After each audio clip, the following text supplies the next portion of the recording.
Sungguh, masa-masa menjelang akhir zaman itu akan terjadi sebagai berikut. 1. Taslimul khassah. Terjadi gerakan eksklusivisme. Apa Ustaz eksklusivisme itu? Cara pandang yang mengkhususkan sesuatu di semua aspek. Jadi kalau bergaul sama golongan ini aja, yang itu nggak bisa berbaur. Kalau mengaji, khusus ini aja, nggak bisa campur dengan yang lain. Bahkan untuk memberi salam pun, pada golongannya aja, yang bukan golongannya, tidak disalami. Itu kata Nabi. Sekalipun dia sama-sama muslimah. Assalamualaikum ukhti. Apa ya? Ibu kan masih bid'ah. Hah? Jadi yang dulunya afsus salam kepada siapapun tebarkan rahmat, kasih sayang, salam.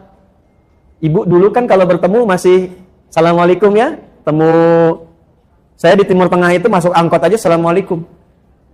Ya. Assalamualaikum. Waalaikumsalam. Kalau sekarang kan masuk angkot Assalamualaikum bawa kotak kan. Nah, ini akan terjadi gerakan yang terbatas kata Nabi. Dekat-dekat akhir masa itu sudah nggak kenal lagi silaturahim yang luas. Mulai terputus. Kemudian yang kedua apa? Ini yang terkait dengan penjelasannya. Fusyuwat tijarah. Sudah mulai menyebar berbagai jenis jual beli, transaksi jual beli. Dikata Nabi, semua jenis perdagangan jual beli itu ragamnya udah banyak. Sampai-sampai di hadis lain taqarrubul aswaq, cara mengakses dagangan itu jadi lebih mudah. Sekarang terjadi tidak? Dulu ibu kalau mau ke Kosambi naik angkot ya?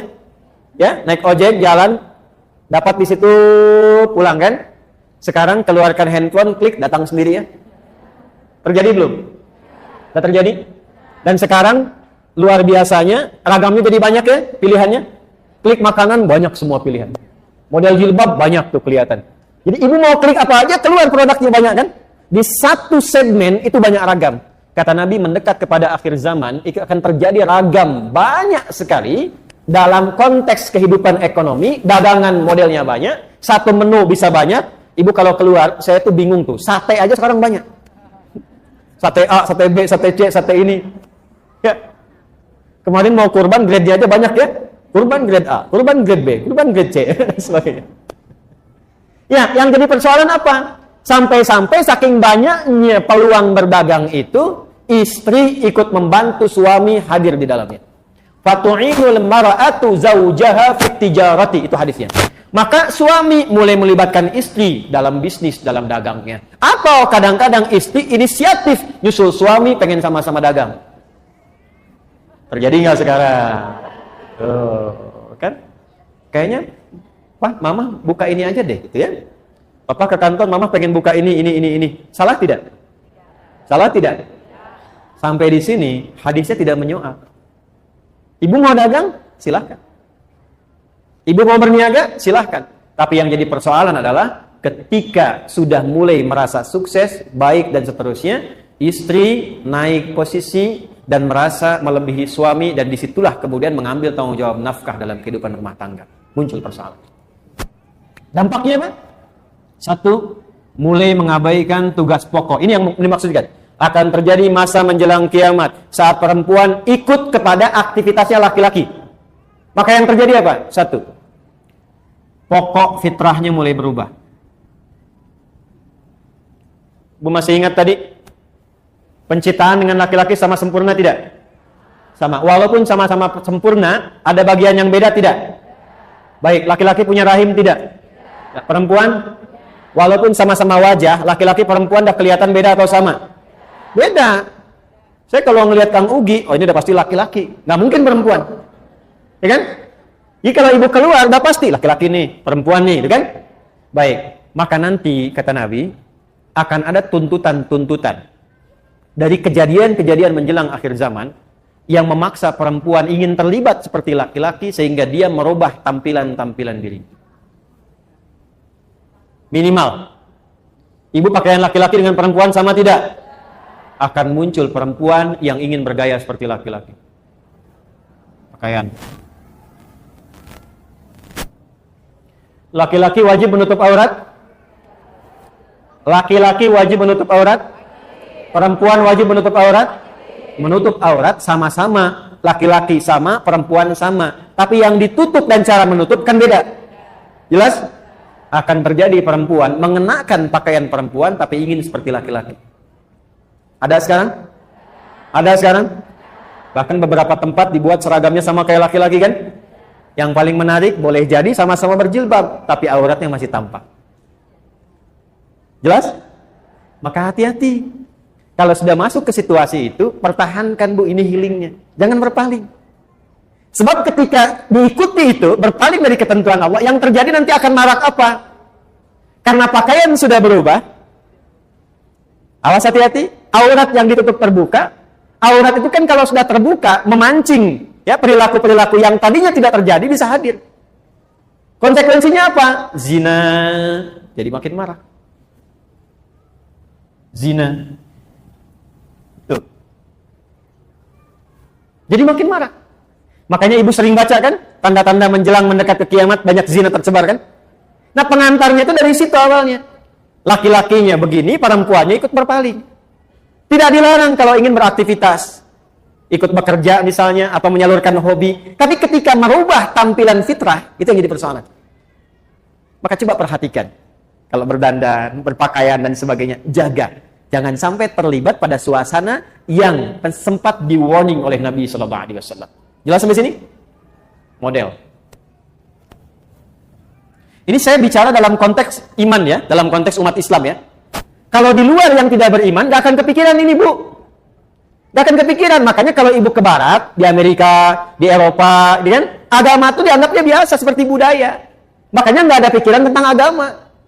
Jadi bagi mereka, karena gak belajar tentang nilai agama seperti kita yang pelajari dalam konteks keislaman, mau pakaian apa saja silahkan, yang penting terhormat dalam budayanya.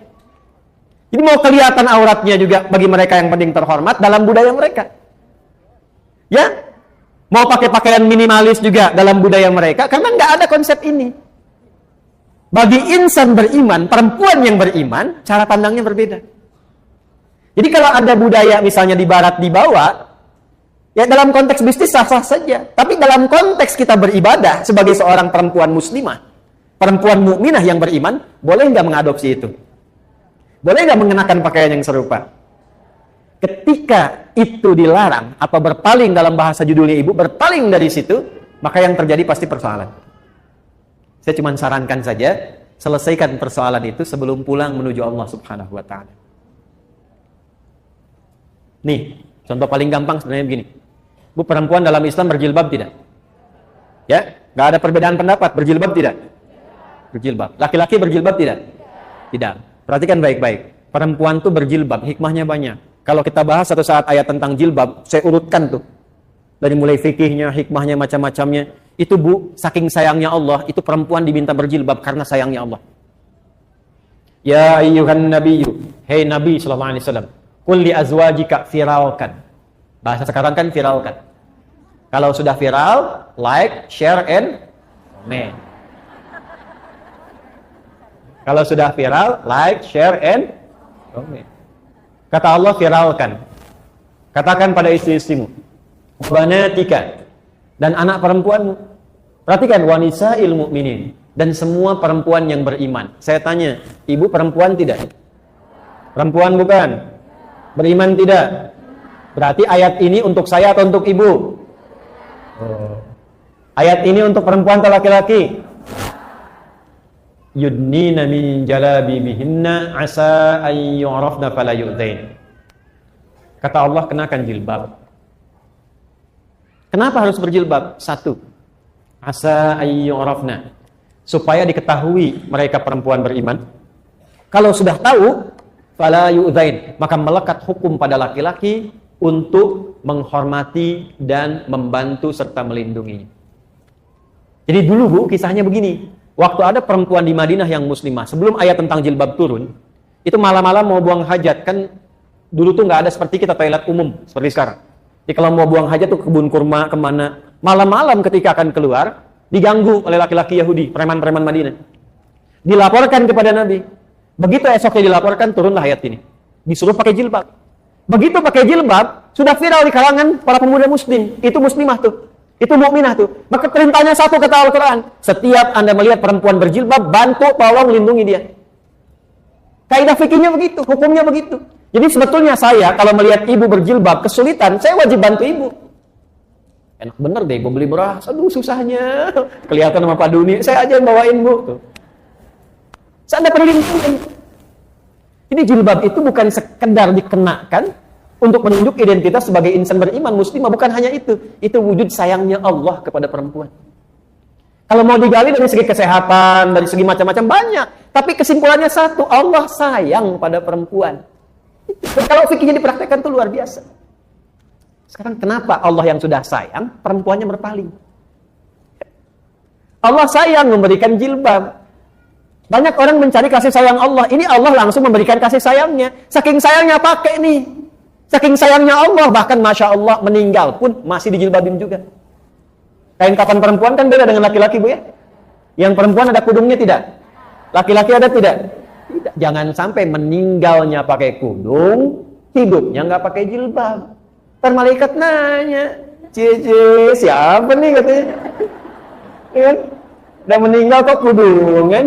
Gitu. Halo? Ini kan? Jelas ya? Jadi cara memposisikannya demikian. Jadi ibu maksudnya. Ibu tata betul tuh, akan tiba masa-masa seperti itu. Sekarang saya tanya, ada nggak pekerjaan yang membuka lowongan kerja untuk perempuan tapi harus lepas jilbab? Berarti hadis Nabi benar atau tidak? Itu aja sederhananya itu loh. Jelas sampai sini? Alhamdulillah kita di Indonesia. Karena di Indonesia, untuk mempraktekkan agama itu sudah jadi ketentuan di undang-undang. Pasal 29 ayat 2. Negara menjamin kemerdekaan tiap-tiap penduduk untuk memeluk agamanya masing-masing dan beribadah menurut agama dan kepercayaannya itu. Jilbab bagi perempuan bagian dari ibadah. Paham? Tuh, terakhir. Kita sampai jam berapa ya? 11. Oh ya. Nggak apa-apa. Saya jam setengah 11 selesai. Ibu silakan mau sampai jam 12 sampai asar. Saya mau pulang lagi, mau ada akikah. Dah, lihat sini. Terakhir. Fokus. Silahkan kata Allah. Kata Nabi, Allah dan Nabi menyampaikan, Allah memberikan instruksi, Nabi menjelaskan atas perintah Allah Subhanahu wa taala. Ada hobi, bakat silahkan, tapi jangan merubah fitrah. Yang kedua, keluar dari tugas pokok yang berlaku bagi perempuan di rumah. Ibu, laki-laki banyak mencari nafkah di luar. Otomatis perempuan banyak waktunya di rumah. Karena itu fitrahnya disiapkan oleh Allah untuk mensupport beberapa aktivitas yang ada di rumah. Contoh, maaf sekali, biasanya yang interaksi sama anak-anak banyaknya siapa? Yang menyusui ibu atau ayahnya? Ibunya. Yang menggendongnya umumnya siapa? Masya Allah. Karena itu anak kepada ibu itu luar biasa. Bu, itu mahal. Karena itu orang Arab menyebutkan madrasah pertama untuk anak itu ibunya. Nah sekarang ibunya keluar. Anak dititipkan pada orang lain. Kasih sayang ibu nggak ngalir ke anak. Gendong yang gendong orang lain. Anak nggak merasakan kehangatan ibunya. Karakternya nggak nyampe. Ibu cuma bisa marah-marah ketika anaknya nggak nurut sama ibu. Ibu tanyakan istighfar tuh anak tuh begitu. Kenapa? Apa dosa ibu kepada anak tuh? Ketika Anda minta, nah begini, anaknya rewel, anaknya berangkat. Ibu cuma bisa marah. Tapi tidak melihat ke belakang tuh terjadi apa. Kok anak orang lain nggak begitu? Anak orang lain taat-taat saja. Anak orang lain baik-baik saja. Riset menunjukkan kebanyakan anak yang tawuran, yang narkoba, yang ribut. Itu ketika di riset, mereka ternyata mencari perhatian yang tidak didapatkan di rumah. Itu. Ibu ke masjid boleh tidak? Boleh. Dengan syarat. Tempatnya ada khusus, aman dari fitnah, dan tidak melalaikan kewajiban di rumah tangga. Ada anak minta ASI pada ibu. Ibu nggak boleh. Sebentar ya, mama subuh 2 rakaat, bentar balik lagi. Nggak bisa. Dosa malah. Ibu sholat di rumah, dan ketika sholat di rumah, demi memenuhi kebutuhan yang di rumah juga, itu sama nilainya dengan suami yang ke masjid. Nilainya sama. Yang mau saya katakan, urusan akhirat saja tidak mengabaikan konteks kehidupan rumah tangga. Apalagi cuma urusan dunia. Jadi mulai hari ini, keluar dari sini, pakaian tata dengan baik. Cek di rumah apa yang belum tuntas. Karena sesukses-sukses anaknya, ketika anak sukses hebat apapun, perintah pertama Al-Quran, hey, jangan dulu bagi dengan yang lain. Bagi dengan ibumu dulu. Bagi dengan ibumu dulu. Minimal doakan ibumu, doakan ayahmu. Itu yang di Quran surah 46, ayat 15 itu. Tapi ibu yang bagaimana yang mesti diberi perhatian? Ayah yang bagaimana yang mendapatkan itu semua? Jangan sampai tidak terjadi semua itu. Adalah ibu yang justru bisa memberikan waktunya untuk membuat anaknya sukses di kemudian hari. Dan itu tidak mungkin terjadi kalau di rumahnya berkurang waktunya hanya untuk keluar. Tidak disalahkan ketika keluar, tapi bagi sehingga tidak meninggalkan yang pokok. Saya tutup yang terakhir. Ibu mau jadi perempuan salihah? Alhamdulillah. Yang mau? Ya, insya Allah katakan amin. Alhamdulillah. Maka teruskan kembali ke Quran surah keempat ayat 34. Kalau ingin jadi istri ibu yang salihah, cirinya 2. Ada berapa cirinya? Fas-salihatu. Tadi kan ar-rijalu kan? Sekarang fas-salihatu. Maka istri-istri yang salihah itu ciri pokoknya 2. Qanitatun.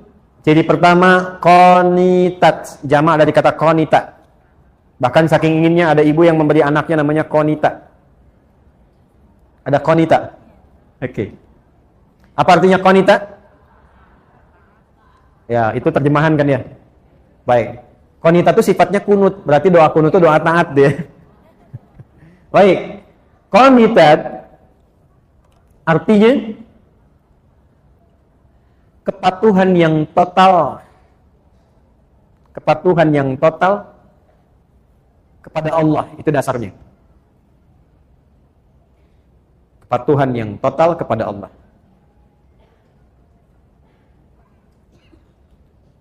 Asalnya itu. Nanti kalau dibawa ke aspek-aspek ibadah atau rumah tangga, maknanya menjadi luas. Contoh, kalau sholat, tanda patuhnya kita kepada Allah itu ditunaikan dengan khusyuk. Nah, khusyuk itu kadang disebut oleh Quran dengan qanitun, jamaknya qanitin. Dari kata qanita. Contoh di Quran surah kedua Al-Baqarah ayat 238. Hafizu 'alas salawati was salatil wusta wa qumu lillahi qanitin. Quran surah kedua Al-Baqarah ayat 238. 238. Posisinya paling kanan sebelah atas di mushaf. Kalau dibawa ke rumah tangga, maksudnya begini. Kepatuhan kepada Allah dengan cara menaati suami sepanjang tidak menyalahi ketentuan Allah. Saya ulang ya, ibu jangan senyum dulu tuh. Kepatuhan kepada Allah dengan cara menaati suami sepanjang tidak menyalahi ketentuan Allah. Awas bu ya. Ini yang pokok untuk perempuan salihah nih, istri salihah. Dan kalau ibu bisa lakukan itu, dijaga sampai meninggal, itu hisabnya Masya Allah. Langsung diperintahkan oleh Allah untuk ke surga dari pintu mana saja yang dipilih. Gak cukup dengan amin, kita bacakan dulu hadisnya. Ya. Lihat sini. Perhatikan. Idza shallatil mar'atu salataha. Kalau ada seorang perempuan cuman sholat fardu selama hidupnya, gak pernah sholat sunnah. Gak pernah tahajud, gak pernah duha, gak pernah syuruk dan sebagainya. Wasamat samaha, dan hanya puasa wajib saja, Ramadan saja, gak pernah Senin Kamis, gak pernah ayamul bid. Wa ata'at zaujaha, tapi dia patuh pada suaminya, taat dalam rangka mematuhi Allah. Perhatikan. Wa hafizat farjaha, dan menjaga diri tidak selingkuh. Qila laha yaumal qiyamati, akan dikatakan kepadanya saat hisab, udkhulil jannata min haitsu syi'ti, langsung aja masuk surga dari pintu manapun yang kau kehendaki. Hadisnya sahih. Rawahu Tirmidzi, hadis riwayat Imam At-Tirmidzi, hadisnya sahih.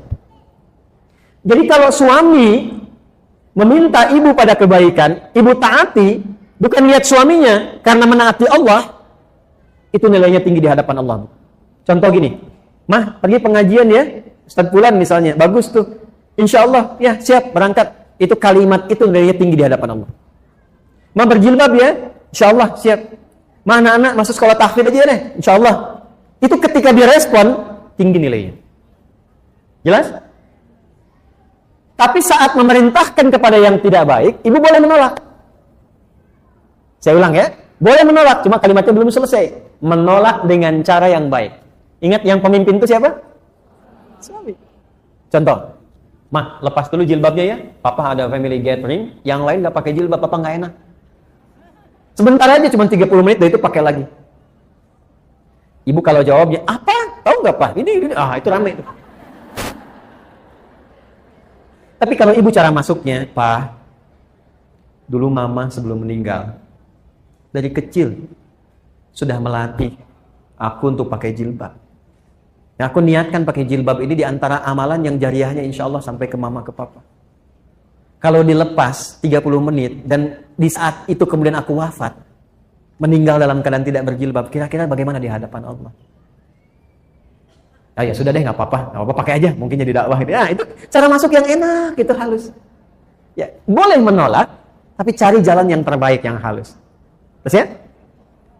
"Mas ini, mau tahajud dulu Pak." "Udah, temenin papa nonton dulu nih, ini babak kedua nih, rame nih." Bola misalnya kan?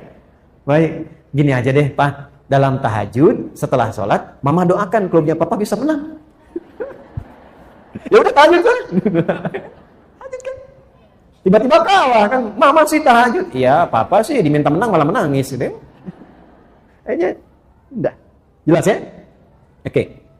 Jadi satu, taat pada suami sepanjang meminta kepada yang baik-baik. Tapi kalau sepanjang tidak baik, boleh menolak dengan cara yang apa? Yang kedua yang agak tidak mudah nih. Sekarang bisa terjadi. Hafidhatun lil ghaibi bima hafidhallah. Istri yang salihah, dia mampu menutup, menjaga aib rumah tangga, khususnya suaminya, terutama ketika tidak sedang bersamanya. Karena Allah sudah tutupi. Bima hafizallah.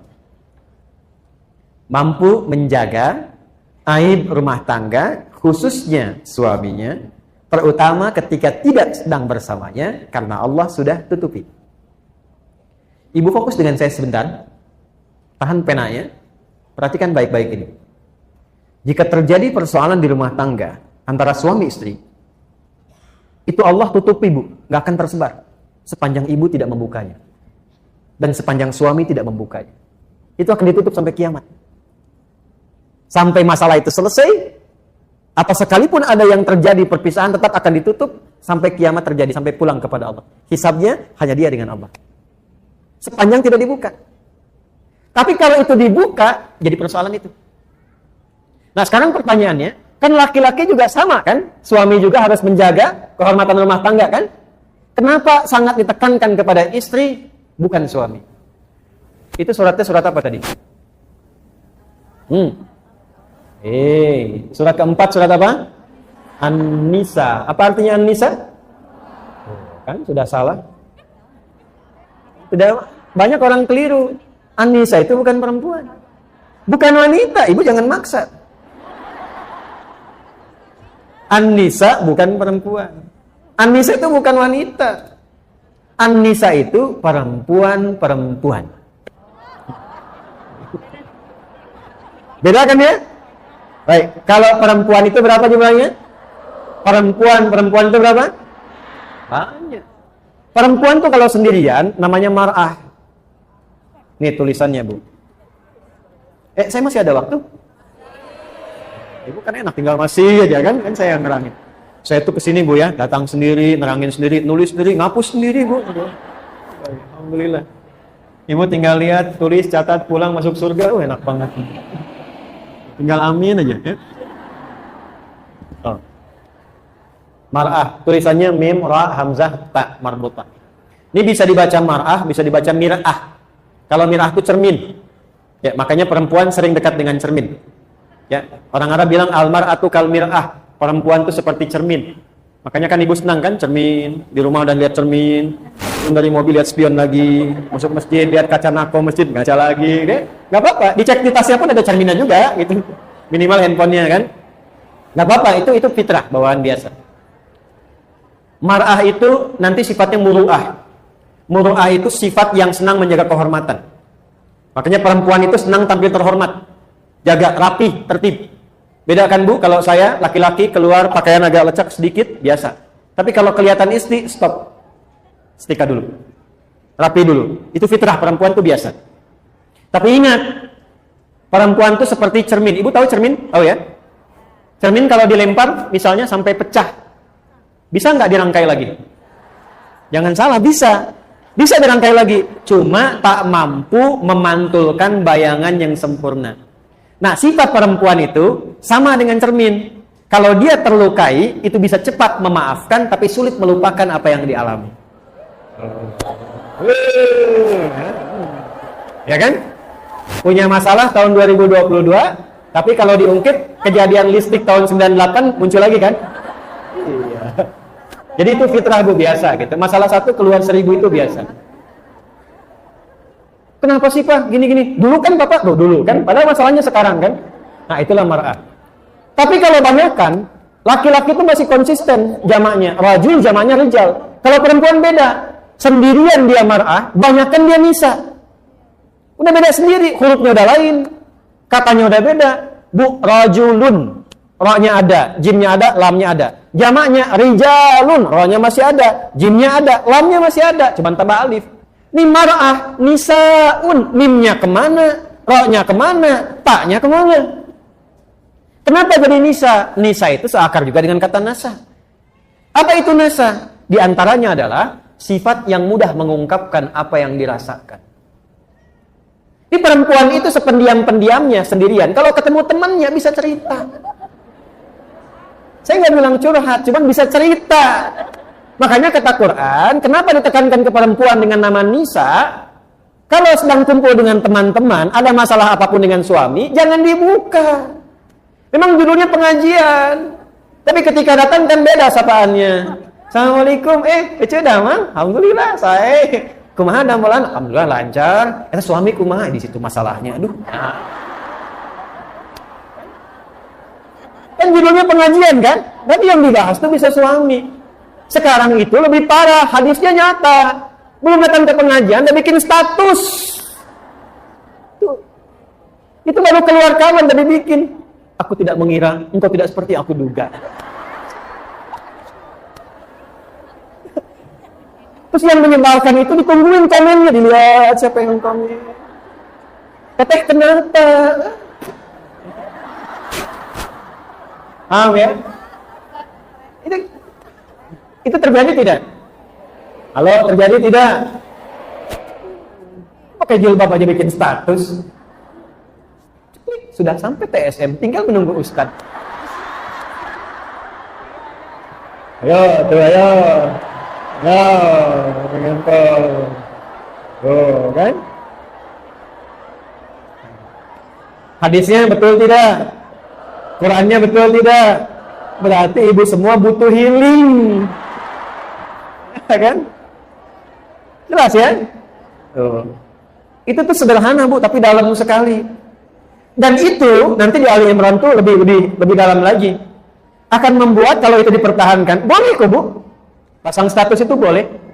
Ibu kalau di situ setiap hari cantumkan satu hadis tentang perempuan, ayat tentang perempuan, dibaca oleh teman ibu jadi pahala. Ya. Tapi kalau TSM mendung langsung bikin status, apa gitu? Itu kata Quran tipikal orang sakit. Wa idza ja'ahum amrun minal amni awil khaufi adza'u bih. Dan tipikal orang yang kurang sehat itu, yang butuh healing itu, apapun situasi yang dialami, dia langsung broadcast. Bahasa Quran. Jajan bakso enak, broadcast. Ya, kurang bayar, broadcast. Ini awis bakso di dia ayeuna ceklik di Instagram. Oh, muncul. Gitu kan? Tuh butuh healing semua tuh. Paham ya sampai sini ya? Apa obatnya? Sudah, lihat sini. Yang menciptakan kita siapa? Yang tahu tentang kita siapa? Maka healing terbaik kembalilah kepada Allah. Tubu ilallahi taubatan nasuh. Tubuh itu kembali, taubatornya kembali, balik ke Allah. Biasanya healing itu kaitannya lebih banyak dengan penyakit hati. Lebih banyak. Hati itu marad penyakitnya. Fi qulubihim. obatnya disebut dengan syifa. Saya ulangi, obatnya disebut dengan apa? Maka kalau ingin mendapatkan healing, kembali kepada Allah mencari syifa, maka cari ayat-ayat dalam Al-Quran yang terkait dengan syifa. Contoh, buka Quran surat 17, ini penutup di akhir. Ayat ke-82, Quran surah 17 ayat 82. Wa nunazzilu minal Qur'ani ma huwa shifaa'un wa rahmatun lil mu'minin. Wa nunazzilu minal Qur'ani ma huwa shifaa'un wa rahmatun lil mu'minin. Wa la yazidudz zalimina illa khasara. Dan kata Allah, demi keagunganku, aku turunkan ayat-ayat Quran itu menjadi syifa. Maaf Bu, Ibu, Bu, Quran itu syifa. Qurannya sendiri syifa. Jadi kalau sedang gelisah, ada persoalan, curhatnya ke Allah Bu. Nabi Yakub tahu? Pernah dengar Nabi Yakub? Ayahnya siapa? Nabi Yakub ayahnya siapa? Nabi Yusuf. Punya masalah dengan anak-anaknya, anak-anaknya yang punya masalah. Curhat. Beliau curhat. Curhatnya pada siapa? Innama ashku bathi wa huzni ila Allah. Sama Allah. Ibu bangun tahajud, minta sama Allah. Minta anaknya disentuh, berikan kebaikan, kemuliaan. Itu akan cepat. Dan kalau curhat ke Allah pun jangan dibikin status di media sosial. Tolong aminkan ya. Yang suka like ya. Salat 2013, sekitar 2012-2013, saya awal-awal pulang dari Tripoli. Ini kisah nyata. Seorang ibu datang dari kejauhan, wajahnya sendu, air matanya hampir tak terbendung. Beliau datang, Ustaz, anak, bahasa kita yang paling gampangnya, anak saya yang saya kandung, saya lahirkan, sulit sholatnya. Bagaimana amalannya? Dah Bu, dah lama tidak? Cukup lama. Ibu dah ingatkan berkali-kali. Ibu pulang sekarang. Malam ibu sholat. Tapi di samping tempat tidur anak ibu. Lalu bermohon kepada Allah. Minta aja dengan bahasa ibu, ya Allah, ini anak yang kau titipkan kepadaku. Dilahirkan di rahimku. Dipertanggungjawabkan olehku sampai dengan aku berpulang. Mohon jadikan ya anak yang soleh. Rajin menunaikan sholat. Dan ringankan hisabku di akhirat nanti di hari kiamat. Ibu minta aja. Ntar hari ketiga ibu kesini lagi. Nggak usah diingatkan lagi. Ibu nggak usah bilang sama anak, lakukan itu aja. Hari ketiga pulang sini. Sini lagi datang. Tahu apa yang terjadi? Ini kisah nyata. Saya tidak menceritakan yang fiktif. Hari ketiga, pagi-pagi sekitar jam 7 kurang sedikit. Dari kejauhan panggilan begitu kencang. Ustadz, bawa nasi uduk. Anak saya udah sholat. Kok bisa Bu?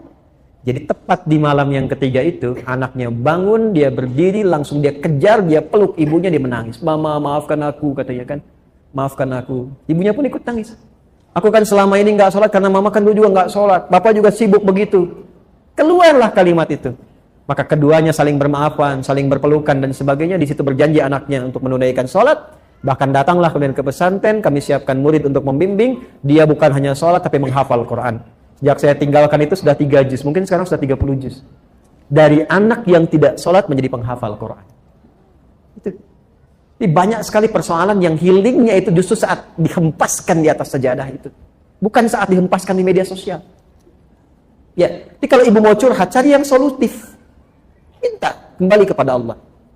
Ibu punya masalah dengan suami, wudu, ambil mushaf, baca Quran. Setidaknya ada ketenangan. Kalau sudah hati tenang, komunikasinya enak. Kadang-kadang nggak pernah tuntas itu karena dibawa dengan kegelisahan. Akhirnya yang muncul ego, yang muncul kehebatan. Lupa kalau dua-duanya itu hamba yang akan berpulang kembali pada Allah Subhanahu Wa Taala. Jadi healingnya gunakan dengan pemilik kita. Kembali kepada Allah, bangun konektivitas, dekati Allah Subhanahu Wa Taala. Kita punya sholat, kita punya Quran, ya, kita punya doa. Gunakan semua itu untuk membangun konektivitas kepada Allah. Membangun koneksi disebut dengan zikir namanya. Disebut dengan apa? Maka semua amalan tadi di Quran disebut dengan zikir. Karena itu nanti ada zikir-zikir khusus Bu yang menenangkan hati itu. Ya muqallibal qulub, tsabbit qulubana ala dinik, ala imanik, ala islam, dan zikir-zikir yang lainnya. Minimal Bu ya, Bu, rajin istighfar. Ini amalan saya ijazahkan dari Quran. Menjelang subuh, bangun sebelum subuh, misalnya 5 menit sebelum subuh aja, rajin istighfar. Itu Allah akan jaga. Insya Allah dijaga, hartanya stabil, anaknya sehat. Karena itu janji Allah di Quran surat Nuh. Faqultu astaghfiru rabbakum innahu kana ghafara. Yursilis samaa'a 'alaikum midrara wa yumdidkum bi amwalin wa banina. Jadi anak akan dijaga, suami dijaga, harta dijaga, kehidupan berkah, nyaman. Dan kenapa sebelum subuh? Itu amanah di Quran surah 51 di ayat 18. Wabil ashari hum yastaghfirun. Siap Bu ya? Baik, siap diamalkan? Baik. Siap untuk diamalkan? Baik. Saya ingin coba berikan yang terakhir. Saya berikan doa, insya Allah kalau ibu amalkan ini singkat padat. Tapi kalau ibu bisa amalkan, insya Allah akan cepat berubah. Ya. Allahumma paksain. Ayo catat, ayo rekam, ayo. Ayo catat, ayo rekam, enggak apa-apa, ayo rekam. Ayo silakan. Allahumma paksain. Ya, mulai sekarang paksa diri sendiri ya. Paksa untuk tahajud, paksa untuk baca Quran. Anak paksa dulu untuk berjilbab dengan cara yang baik. Jelas? Paham? Quran surah kelima Al-Maidah ayat 100 sampai 101. Ya ayyuhalladzina amanu la tas'alu an asya'a in tubdalakum tasukum. Hei orang-orang yang beriman semuanya tanpa kecuali. Ibu beriman tidak? Berarti ayat ini untuk ibu ya. Hei orang-orang yang beriman. Jika, perhatikan baik-baik, Quran surah 5 Al-Maidah ayat 100 sampai 101. Fokus di 101-nya nanti. Fokus, ya ayyuhalladzina amanu, fokus 101-nya. Ya ayyuhalladzina amanu, la tas'alu an asya'a in tubdalakum tasukum. Hei semua yang beriman, jika uraian sudah sampai dijelaskan, dipahami, maka jangan banyak ditanyakan lagi. Banyaknya pertanyaan itu akan menjadikan yang jelas menjadi tidak jelas. Paham? Beriman tidak? Jelas? Ada pertanyaan? Alhamdulillah. Demikian kajian Ustadz Adi Hidayat untuk hari ini. Semoga kita bisa mengambil pelajaran dari beliau. Dan terima kasih telah mengunjungi channel Sobat Dunia Akhirat. Semoga bermanfaat. Wassalamualaikum warahmatullahi wabarakatuh.